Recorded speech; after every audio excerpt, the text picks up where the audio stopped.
তেমনি আল্লাহ পাক কোরআনে কারিমে এর দলিল হচ্ছে মদের বিষয়টি। আল্লাহ বলছেন ওতে লাভ আছে, কিন্তু লাভের চাইতে গুনাহ এবং ক্ষতির দিক বেশি, সেই জন্য আল্লাহ পাক মদকে হারাম করেছেন। তো ওই রকমই যেই ব্যবসাতে ক্ষতির দিক বেশি, অধিকাংশ লোকেরা কন্ডম ব্যবহার করে চিরকাল। দুটা বাচ্চা নিয়েছি, একটা নিচে আর নেবো না, চিরকাল কন্ডম ব্যবহার, এই জন্য হারাম। অধিকাংশ লোক ব্যবহার করে এই উদ্দেশ্যে কন্ডম যে বেশি বাচ্চা হলে খাওয়াইতে পারবো না, তার নিজেই রাজ্জাক, ও আব্দুর রাজ্জাক না, ও নিজেই রিজিক রব আল্লাহ হয়ে গেছে সে। হ্যাঁ, সেই জন্য তার আকীদার সংশোধনের প্রয়োজন রয়েছে, এই জন্য জায়েজ নাই।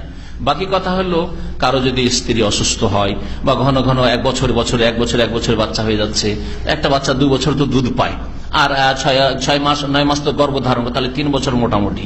তাহলে 3 বছরের জন্য যদি গ্যাপ করার উদ্দেশ্যে যে বাচ্চাটা যাতে দুধ পেয়ে যায় কন্ডম ব্যবহার করে বা ওষুধ ব্যবহার করে, তো জায়েজ। রিজিকের ভয়ে না যে খাওয়াইতে পারবেন এই ভয়ে নয়, আর বাচ্চা বাস লিমিটেড, হ্যাঁ, আর বেশি নেব না, দুটোর বেশি পরিকল্পনা আছে, 2-3টার বেশি নেব না, না, এরকম জায়েজ নাই। আল্লাহ পাক যা দেবে নেবে, কিন্তু বাচ্চার স্বাস্থ্যের দিকে খেয়াল রেখে, বাচ্চার মায়ের স্বাস্থ্যের দিকে খেয়াল রেখে। আজকালকার এক শ্রেণীর মানুষ বলে বাচ্চার মায়ের স্বাস্থ্য ভালো নয়, সুতরাং 7 বছর 8 বছর হয়ে যাচ্ছে বাচ্চা নিচ্ছে না, এটা না, এটা যুক্তিসঙ্গত নয়।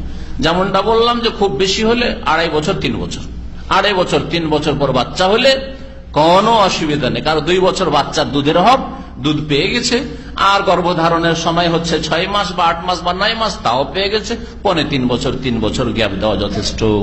এর বেশি গ্যাপ দিয়ে কন্ডম ব্যবহার করা জায়েজ নাই।